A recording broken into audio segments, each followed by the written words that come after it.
Kashmiri pandits को special package आता है मैम, उनको रिलीफ दी जाती है, उनको पैकेज आता है कि नौकरियों में पैकेज आता है। ऐसे ही हम भी यही चाहते हैं कि जैसे वो माइग्रेंट हैं हम भी माइग्रेंट हैं।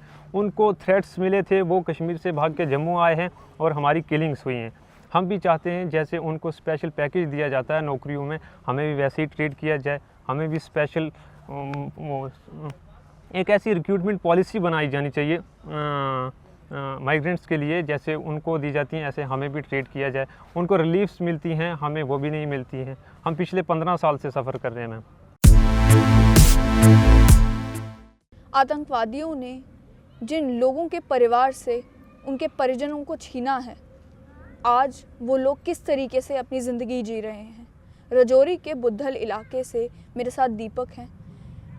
अक्टूबर 2005 में इनके पिता, इनके अंकल और इनके दादा को भी आतंकवादियों ने कितनी बेरहमी के साथ मार दिया और आज ये परिवार किस तरीके से अपनी ज़िंदगी जी रहा है, इन्हीं से जानते हैं।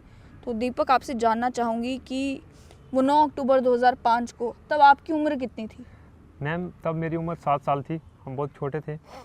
तो हुआ क्या था वहाँ पर? उस टाइम मैम एक अर्थक्वेक आया था 2005 में, 8 अक्टूबर 2005 को। तो हमारे जो घर थे वो गिर गए थे।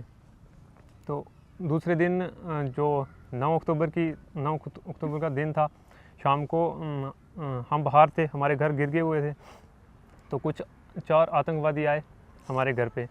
तो उन्होंने पकड़ के, तो जो हमारा एक दूसरा वाला घर था उसमें हमारे फादर को, अंकल को और ग्रैंडफादर को भी लेके गए। उनके साथ 2 लोग और थे, उनको भी लेके गए। तो उस रात को शाम के कोई 7 बजे उन्होंने, आतंकवादियों ने उनको मार दिया। तो वो उधर से वहाँ से चले गए। तो उसके बाद हमें दूसरे दिन बुद्धल इलाका है जो, उधर हमें शिफ्ट किया गया। तब से लेकर आज तक हम उधर ही रह रहे हैं। गवर्नमेंट क्वार्टर्स दिए गए हैं उस टाइम, तो उसके बाद हम वहाँ पे रह रहे हैं। मुझे बताएं कि उस समय आप तो बहुत छोटे थे, मैम। लेकिन उस समय आप किस गांव में रह रहे थे? कौन सा, बुद्धल में ही कौन सा गांव था आपका, कौन सा इलाका था? और क्या आप ही का परिवार है जिसके साथ ये सब हुआ, या फिर वहाँ पर और भी परिवार थे जिनके साथ आतंकवादियों ने यही सब कुछ किया? जी मैम, बुद्धल का एक धार गांव है, हम वहाँ पे रहते थे। हमारे साथ एक हमारी फैमिली थी, एक हमारे जो पड़ोस में थे उनकी फैमिली थी। तो उन दोनों को कंबाइन करके उन्होंने एक रूम में लेके उनको मार दिया गया था। उसके बाद जब उन्होंने उनको मार दिया तो उसके बाद वो चले गए वहाँ से दूसरे गांव में, और जो 5 लोग थे वो दूसरे गांव में थे, उन्होंने वहाँ पे जाके वो उनको भी मार दिया। उसके बाद हमें, उस टाइम के बाद हमें वहाँ पे बुद्धल में शिफ्ट किया गया। हम तब से लेकर आज तक बुद्धल में रह रहे हैं। गवर्नमेंट क्वार्टर्स दिए गए थे, और उस टाइम जब उनको मार दिया गया तो उसके बाद उन्होंने हमारे वहाँ पे लोकल मिनिस्टर थे ठाकुर पूरन सिंह जी, उन्होंने उसी टाइम पे 1 लाख कंपनसेशन दी थी। और तब से लेके आज तक गवर्नमेंट ने हमारी तरफ कोई ध्यान नहीं दिया। आप मुझे बताएंगे कि आपके परिवार से 3 लोग जो जी मैम, उनके साथ ये उन्हें आतंकवादियों ने मारा। आपके परिवार में उस समय टोटल कितने लोग थे, और आज के टाइम में भी आपके परिवार में कौन कौन है? और अगर आपके पिता, आपके अंकल, आपके दादा, यूजुअली जो होता है यही लोग जो होते हैं वो कमाते हैं तभी घर चलता है, तो उसके बाद आपका घर चलाया किसने? उसके बाद घर चलाना तो बड़ा मुश्किल था, क्योंकि जो कमाने वाले थे, घर चलाने वाले थे, वो तो नहीं रहे। तो उसके बाद काफ़ी टाइम के बाद 2007-08 की बात है, तो उस टाइम मेरी मम्मा को SPO में एंगेज किया गया। तो उसके बाद आज तक मेरी मम्मा ही वो घर चला रहे हैं। तो बड़ा मुश्किल होता है SPO में रह के घर चलाना, और बच्चों को पढ़ाना, घर का खर्चा चलाना बड़ा मुश्किल होता है। लेकिन उन्होंने हमें इस मुकाम तक पहुंचाया आज। उस टाइम तो हम सिर्फ 7 साल के थे, आज तो मेरी एज भी 20-22 साल हो चुकी है। तो बड़ा मुश्किल होता है घर चलाना, और गवर्नमेंट ने तो उसके बाद हमारी तरफ तो ध्यान ही नहीं दिया बिल्कुल। आपके पिताजी क्या काम करते थे? फार्मर थे। तो दादाजी तो जो थे वो भी फार्मर थे।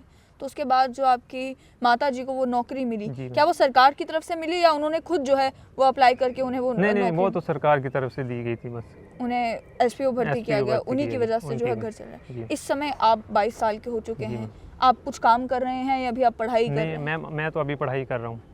अब पढ़ाई कर रहे हैं, तो आप अभी इस समय रहते कहाँ पर हैं? क्योंकि घर आपका अर्थक्वेक में एक टूट गया, उसके बाद जो दूसरा जहाँ पर आप रह रहे थे वहाँ पर अगर हमला हुआ तो वहाँ पर तो आप दोबारा रह नहीं सकते। बुद्धल आप जब आए तो बुद्धल में आप रुके कहाँ पर, और आज के टाइम में आप कहाँ पर हैं? मैम वहीं पे रुके हम बुद्धल में, जहाँ पे क्वार्टर्स दिए गए हमें, हम वहीं पे रुके। आज तब से लेकर आज तक हम उन्हीं गवर्नमेंट क्वार्टर्स में, 1 रूम है मैम, उनमें हम पूरी फैमिली रह रही है। और भी फैमिलीज थी जो दूसरे गांव के थे, जो 5 लोग जिनको मार दिया गया था, वो भी साथ में ही हैं, वो भी एक रूम में, मतलब पूरी फैमिली रह रही है। 3-4 क्वार्टर्स हैं, उनमें ही हैं, सभी उनमें ही रह रहे हैं। तो कितने लोग हैं इस समय आपके परिवार में? इस समय एक तो मैं हूँ, एक मेरा भाई है, मेरी मम्मा है, मैं ग्रैंड मदर हैं, आंटी हैं, उनके 2 छोटे बच्चे। वो सारे एक ही कमरे में रह रहे हैं? एक ही कमरे में। तो उन सभी लोगों का जो पालन पोषण है वो आपकी माँ कर रहे हैं? जी मैम। तो क्या उस समय आपने कहा कि आपको केवल 1 लाख रुपए उस समय दिया गया, तो क्या 3 लोग आपके परिवार से चले गए? उसके बाद किसी भी सरकार ने 1 लाख, वो 3 लाख रुपए दिया गया था उस टाइम। मतलब एक बंदे को जिनका मतलब एक किलिंग हुई है तो 1 लाख रुपए दिया गया था, 3 लाख रुपए दिया गया था उस टाइम।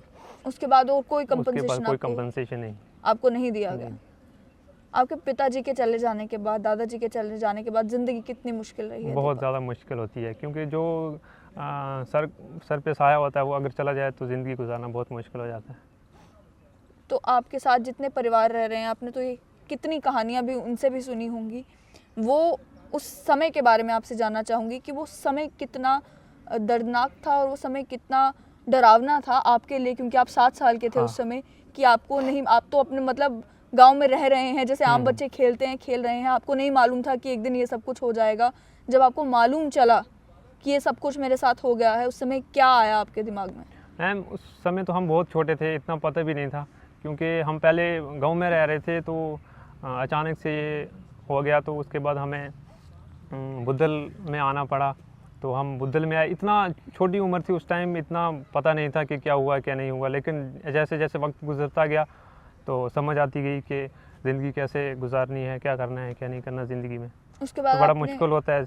अपनी पढ़ाई किस तरीके से कंटिन्यू करी? उस टाइम तो हम बिल्कुल छोटे थे, पहले हम गांव के स्कूल में पढ़ते थे, तो वहाँ से भी जब वहाँ से हम बुद्धल में आ गए तो हमने फिर से दोबारा पढ़ाई शुरू की। तो मम्मा को SPO में एंगेज किया गया, तो उनकी मदद से हम आज तक यहाँ पहुँचे हैं। लेकिन SPO की सैलरी हम आज भी जानते हैं कितनी कम होती है, और कितना उनका भी जो है मसला बना हुआ है कि उनकी सैलरी में जो है वो हाइक होनी चाहिए। तो उस सैलरी में आपको भी पालना, आपके भाई को भी पालना, जो ग्रैंड मदर है उनका भी ख्याल रखना। उसके अलावा आपने मुझे बताया आपकी बहन भी है, बहन की शादी भी करवाई। तो वो किस तरीके से पॉसिबल हो पाया? क्या कोई लोन लेकर, उधार लेकर, किस तरीके से वो जो हाँ, मैं जब बहन की शादी करवाई थी तो तब लोन लिया था।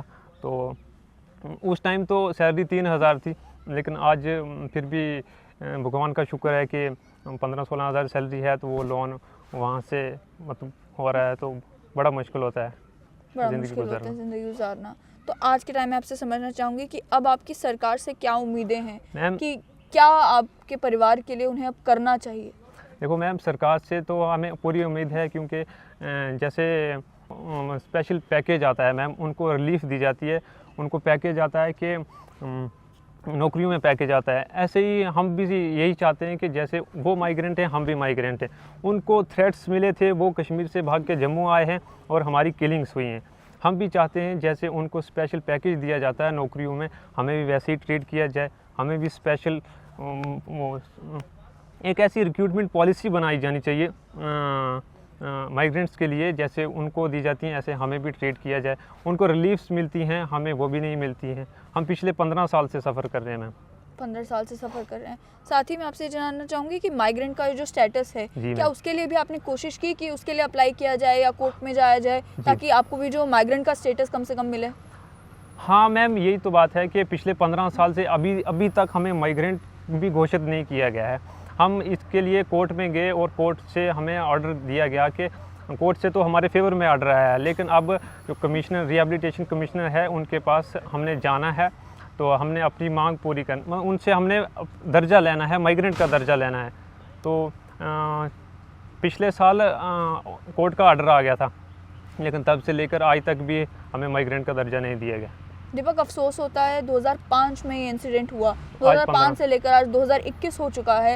इतने सालों में कई सरकारें भी बदली, उन सरकारों ने कभी रिकॉग्नाइज भी नहीं किया कि ये लोग जो अपना घर छोड़कर केवल इसलिए आए हैं क्योंकि इनके परिवार के लोगों को आतंकवादियों ने मारा है, इन्हें कम से कम थोड़ी तो सहूलियतें दिए जाएं। अभी तक किसी ने रिकॉग्नाइज ही नहीं किया, चाहे वो कोई भी सरकार हो। मैम बड़ा दुख होता है, क्योंकि पहले तो हम सोचते थे कि ये सरकार है, पीडीपी है, बीजेपी है, ये है। तो जब से बीजेपी सरकार आई है हमें बड़ा मतलब हुआ था कि बीजेपी कुछ ना कुछ करेगी हमारे बारे में, लेकिन आज तक उन्होंने भी कुछ नहीं किया हमारे लिए। किसी ने कुछ नहीं सोचा, ना वो पीडीपी ने सोचा, ना बीजेपी ने, और ना एनसी ने, किसी ने भी नहीं सोचा। उस टाइम तो हमारे गांव के ही मिनिस्टर थे ठाकुर पूरन सिंह साहब, तो उन्होंने भी हमारे लिए कुछ नहीं किया। एक एसपीओ की जॉब दी गई, तीन मेरे फैमिली के 3 मेंबर्स को मार दिया गया और एक एसपीओ की जॉब दी गई। बड़ा दुख होता है मैम। तो आपने साफ तौर पर सुन लिया कि दीपक के परिवार में से 3 लोग, और वो जो ब्रेड अर्नर्स है फैमिली के, इनके पिताजी, इनके अंकल, इनके ग्रैंडफादर, उन्हें आतंकवादियों ने मार दिया। इन्हें अपना घर छोड़कर आना पड़ा। पहले अर्थक्वेक में इनका घर टूटा, उसके बाद इतनी ट्रेजेडी सफ़र करने के बाद भी इनकी माँ ने इंश्योर किया कि बच्चे पढ़ लिख जाएं। इनकी माँ ने इंश्योर किया कि वो अपना परिवार संभालें, लेकिन सरकार ने अभी तक इन्हें माइग्रेंट का स्टेटस तक नहीं दिया। इन्हें कोर्ट जाना पड़ा और कोर्ट से इन्हें जो है ये कहा गया कि आपको माइग्रेंट का स्टेटस दिया जाएगा। कंपनसेशन पैकेज उन्हें मिलना चाहिए था, नहीं मिला। रिक्रूटमेंट पॉलिसी इनके लिए बननी चाहिए थी, नहीं बनी। एक अच्छी अकोमोडेशन का बंदोबस्त इनके लिए होना चाहिए था, नहीं हुआ। ये तो बदला हुआ जम्मू कश्मीर है ना। आखिर इन लोगों को इंसाफ कब मिलेगा?